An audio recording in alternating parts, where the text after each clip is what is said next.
Mais do que nunca, a questão do armamento civil tem ganhado espaço no debate público, e isso não apenas aqui no Brasil, mas em todo o mundo. Mesmo nos Estados Unidos, um país que consolidou em sua Constituição o direito dos cidadãos de portarem armas de fogo, não faltam grupos políticos organizados que querem desarmar a população geral. De um lado, há os defensores desse direito fundamental dos indivíduos, e do outro, pessoas supostamente bem-intencionadas e que querem apenas a paz social. Por parte deste segundo grupo, proliferam argumentos mais do que duvidosos. O mais recorrente deles, porém, é aquele em que se afirma que uma sociedade armada é violenta, desorganizada e pouco civilizada, basicamente um velho oeste dos filmes de Sérgio Leone. Hoje, porém, eu irei desmontar essa falácia, explicando os motivos pelos quais o armamento da população, mais do que qualquer outra coisa, torna um povo mais civilizado, e não o contrário. Este é o canal Quinta Essência e eu sou o Gabriel. Se você gosta do conteúdo que eu produzo aqui no YouTube, deixe o seu like e o seu comentário neste vídeo, se inscreva no meu canal e considere se tornar membro patrocinador do meu trabalho, com valores a partir de R$ 1,99 por mês. Basta clicar no botão Seja Membro aí embaixo. Para falar de civilização, precisamos primeiro definir esse conceito. E para definir civilização, vamos definir primeiro o seu antônimo, ou seja, o conceito de barbárie. Deixando de lado todo o caráter histórico do termo, podemos dizer de forma bastante resumida que barbárie é a condição de um povo que viva não sob condições civilizadas de respeito a direitos fundamentais, mas sim um estado natural de coisas, sob as leis da natureza, ou em outras palavras, sob a lei do mais forte. Num cenário de barbárie, não existe proteção aos mais fracos e vulneráveis. Estes não estão protegidos pela força da lei, estando simplesmente à mercê daqueles que são mais fortes. Em tal cenário, as mulheres são totalmente indefesas em relação aos homens. Idosos poderão sofrer violência a qualquer momento por parte dos mais jovens. E, naturalmente, pessoas com algum tipo de deficiência física estarão à mercê de todas as demais pessoas dessa sociedade. Não se trata de uma convenção social, ou patriarcalismo, ou qualquer coisa que o valha. Trata-se de mera constatação natural.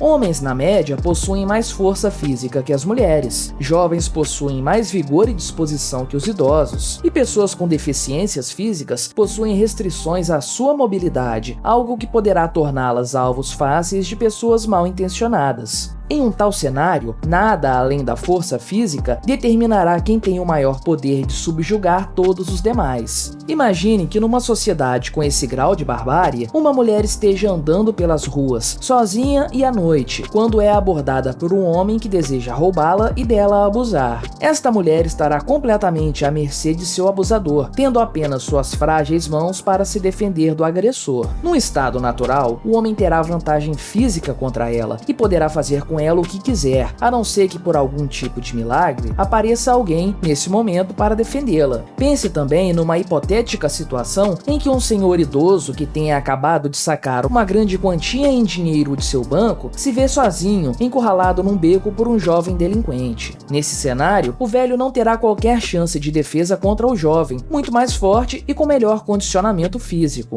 O delinquente poderá então fazer o que quiser com o idoso, inclusive espancá-lo após roubar todo o seu dinheiro. Imagine agora um terceiro cenário. Um cadeirante é cercado por um grupo de jovens delinquentes, sim, sempre eles, que acreditam ser uma saudável brincadeira agredir pessoas deficientes. Novamente, o cadeirante não terá qualquer chance contra os criminosos. Preso em sua cadeira, ele não poderá fugir com a velocidade necessária, nem conseguir dar combate aos jovens com chutes ou socos de maior alcance. Mais uma vez, temos uma pessoa inocente colocada à mercê de criminosos. Pois bem, esses três exemplos nos mostram o que é a barbárie, uma condição social em que para o mais fraco não resta nada a não ser esperar o pior do mais forte, numa transposição das brutais leis da natureza para a sociedade humana. Num ambiente de barbárie, nada diferencia o homem dos bichos, e o ser humano é regido pelas mesmas leis naturais que dão aos bichos mais fortes todo o poder sobre os mais fracos. E as coisas funcionam assim na sociedade humana, não tenha dúvidas. Os nossos instintos mais básicos, às vezes, se afloram, e isso é ainda mais real para algumas pessoas que já possuam inclinações criminosas. E nessa história, mesmo as armas desempenham seu papel.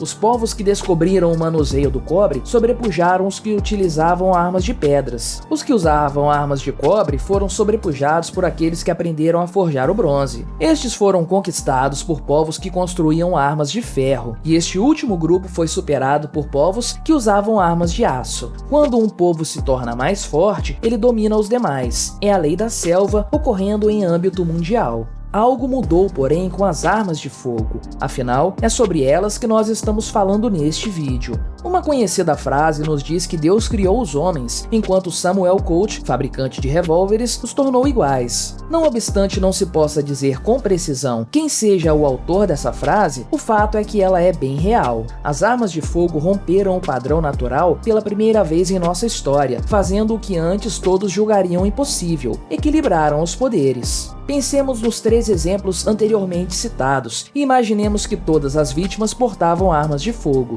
No primeiro caso, uma mulher que se visse ameaçada por um abusador poderia simplesmente sacar uma pistola de sua bolsa e apontá-la para o meliante, exigindo dele que se afastasse imediatamente. O senhor de idade poderia disparar um tiro de advertência contra o jovem delinquente que tentasse assaltá-lo, enquanto que o cadeirante não precisaria se preocupar em fugir depressa de jovens baderneiros, se pudesse ameaçá-los com um preciso tiro de revólver. No cenário de uma população armada com armas de fogo, vemos que a força física se torna irrelevante. Uma mulher sozinha é capaz de colocar um abusador para correr. Um senhor idoso é capaz de expulsar um jovem bandido, e um cadeirante pode se proteger tranquilamente de um grupo de delinquentes. Uma vítima armada é muito mais poderosa que um agressor desarmado. Em outras palavras, uma peça de metal de pouco mais de 1 quilo é capaz de superar milênios de evolução biológica. Um simples revólver é capaz de reverter a mais básica lei natural. Mas e se os agressores também estiverem armados? Pense novamente no caso da mulher acossada pelo abusador.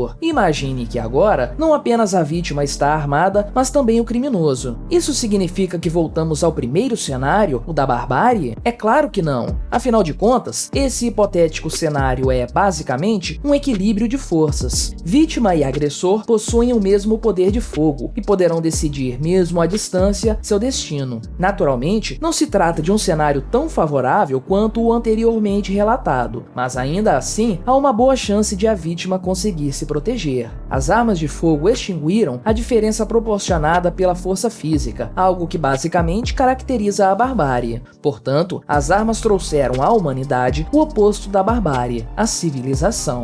Agora, mesmo as pessoas mais fracas podem se sentir seguras por portarem armas de fogo. Um rapaz franzino poderá se proteger de um brutamontes musculoso, caso porte consigo uma arma de fogo. Nem todos os músculos do mundo poderiam tornar um criminoso mais forte do que sua vítima armada. Na pior das hipóteses, o caso de o agressor também possuir uma arma de fogo, ambos estariam em pé de igualdade. Nós chegamos tão longe na percepção dos direitos fundamentais e do valor da vida humana justamente porque adquirimos um poder de fogo nunca antes visto, armas que nos permitem neutralizar uma ameaça à distância, sem contato físico, e sem que, portanto, a força física faça diferença. A humanidade conseguiu proporcionar para os mais fracos meios eficazes de equilibrar a diferença de forças. Pessoas armadas não mais precisam temer a força dos bandidos. O tempo da barbárie acabou, e agora impera sobre a humanidade o ápice da civilização, a equalização de forças promovida pelas armas de fogo. O único motivo real para que governantes queiram controlar a posse e o porte de armas de fogo por parte dos cidadãos é justamente o controle.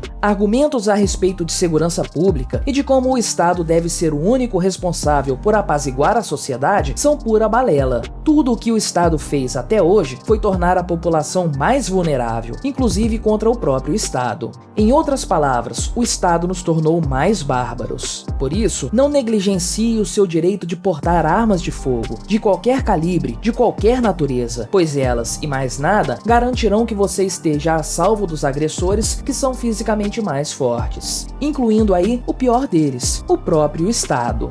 Obrigado por assistir este vídeo até o fim. Agradeço especialmente aos super apoiadores do meu canal: Silvio Guilarducci, Bob Dias, Murilo de Melo, Vitor Braga, São Mises, Luiz Gouveia, Lucas Clementino e Papa Hardware. Até o próximo vídeo.